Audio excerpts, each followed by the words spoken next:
السلام عليكم ورحمة الله وبركاته. كم جرتن كبجم توضاف جالتمتون هردفتون برس ورما الحمد لله أنك كوت نجاني في خنجر الله هنك بجادا بك جرت مرة سناجو. إذا دعوتن كيا فيديو راك أنا كيستي وانا سنبرسيسو حالا يوتيوب بدون فا كيسني كان رتي حجة تجو دندسن اتبانا تنا سنبرسيس. إذا دعوتن كيا وروني يوتيوب channel كنيا فارو هذا بعنا جا نفس نيجا يوتيوب channel كنيا سبسكرايب ولا شو نكتنا هذا. yeroo subscribe gootan barumsa nasarra dabarsinu guyyaan nama dura akka simbira ga'uuf mallattoo notification san kallee itti godhaadhaa achi all ka jettu irratti tuqachuun tajaajilanaadha. Akkasuma barumsa garraadhaa isin darbee YouTube channel keenya jala seenuudhaan waan isin dhibe baradhaadhaa barumsa keenya yoo isinitti tolee viidiyoo keenya namni baay'een argee akka irraa fayyadamu like share gochuun tajaajilanaadha. Egaa gammoon hanga barumsa hin dabarsa hanga xumura viidiyoo kiyyaatti nafaana turaan hordofaa isiniin jedha.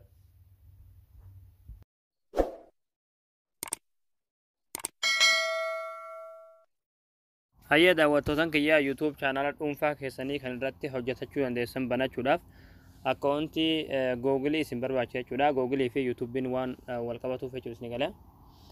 Akkasuma akkaawuntii Google yookiin Gmail bantan kana paaspoortii isaatii fi emailii isaadha akkuma kan Facebook asan jechuudha.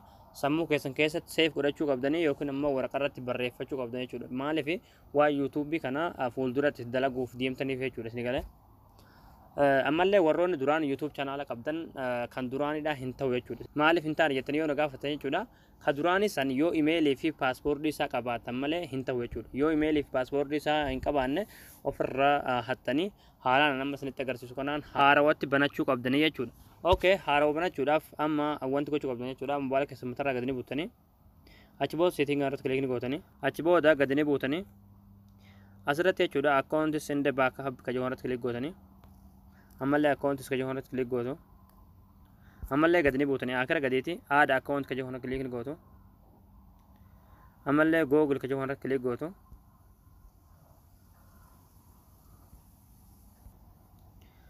achi booda haala kanaan isiniif barbaada.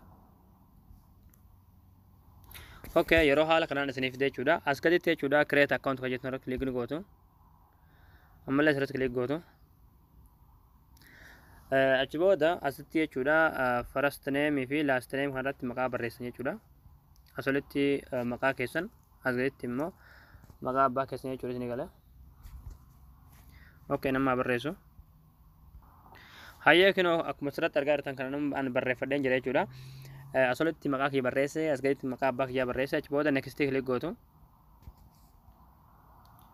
Ammallee asitti guyyaan guutan jechuudha guyyaan har'a ingilizii meeqa ingilizii 21 asirratti amma maal keessa jirra oktoobar jirra asirratti immoo bara 1989 barreessitanii asitti immoo dhiiraa fi dhalaa ni filattan jechuudha.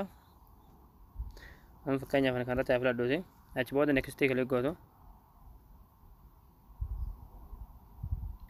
Egaa achi booda yeroo haala kanaan isiniif fide jechuudha asirratti wanni sodaatan tokkollee hin jiru jechuudha. Maqaa asirratti barreessan duratti yoo lakkoofsa haala kanaan dabalee jechuudha rakkoo hin qabu jechuudha. Irratti kilik gootaniiti next kilik gootu. Amma wanti gochuu qabdan jechuudha paaspoortii jechuudha. Paaspoortii kana sammuutti qabachuu qabdan jechuudha. Kana akkuma kan Facebook asan sammuutti qabatanitti kanallee sammuu keessan keessatti yookiin waraqaa irratti barreeffachuu qabdan jechuudha. Waan fakkeenyaaf kan paaspoortii haarawatti agarsiisu isinillee haarawatti galchitan jechuudha kan barbaadan. Egaa daawwattoota kiyyaa anamma itti galcheetan jira achi booda next kilik gootu. Achi booda obsaan eeggatanii haala kanaan isiniif fide jechuudha. Yeroo haala kanaan isiniif fide bakka phone number jiru irratti yoo barbaadan lakkoofsa bilbila keessanii ni guutanii yoo hin barbaanne immoo as gadi buutanii skip kan kilik gootu. Ammallee haala kanaan kunoo amma emailii nuuf banamee jira jechuudha isin gala. Emailii kanallee sammuu keessan keessatti sajjalachuu qabdanii yoo sammuudhaan hin dandeenye immoo waraqaa irratti barreeffachuu qabdanii jechuudha. Achi booda next click gootu. Achi booda haala kanaan isin fidaa gadanii buutanii agrii kan jiru click gootu.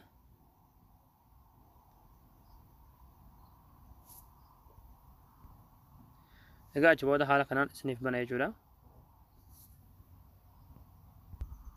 Egaa daawwattoota kiyyaa kunoo amma haaluma asirratti argaa jirtaniin kunoo naaf banamee jira jechuudha isin gala. Amma as keessaanii baatanii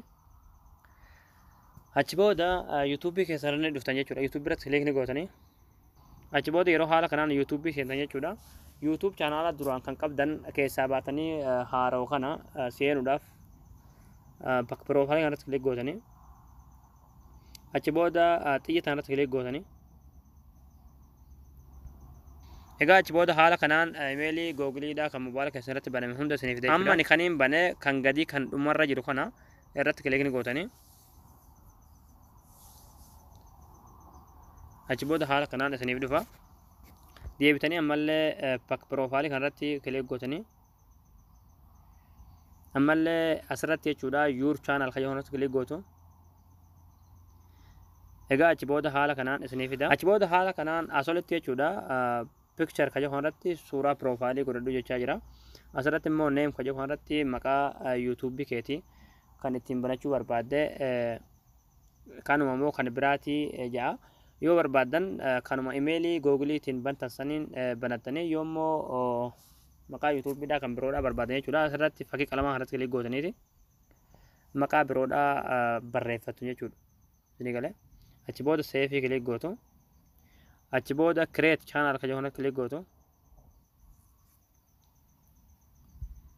Egaa achi booda haala kanaan kun amma YouTubein banamee jira jechuudha. Isin galee egaa daawwattoota kiyya haala kanaan YouTube dhuunfaa keessanii kan irratti hojjetachuu dandeessan banachuu dandeessanii kanaaf immoo kan biraadha jechuudha haala profile itti sirreeffatan haala paanaarii isaadha yookiin cover photo isaadha itti godhattan paartii biraarratti isinitti agarsiisa viidiyoo amma isinitti dheeressu barumsaan amma isin barsiise kana akka hojii manatti hojjedhaati achi booda paartii biraatiin akkuma isiniin jedhe haala irratti viidiyoo gallakkiftan haala profile itti godhatan haala suuraa background duuba kan cover photo itti godhatan yookiin paanaarii jechuudha itti godhatan isinitti agarsiisa.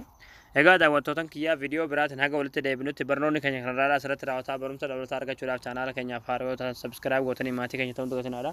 Akkasuma barumsa keenya yoo jaallattan viidiyoo keenya namni baay'een argee karraa fayyadamu like share gochuun dagatinadha. Barumsa birootiin haga walitti deebinutti waan hordoftaniif galatooma.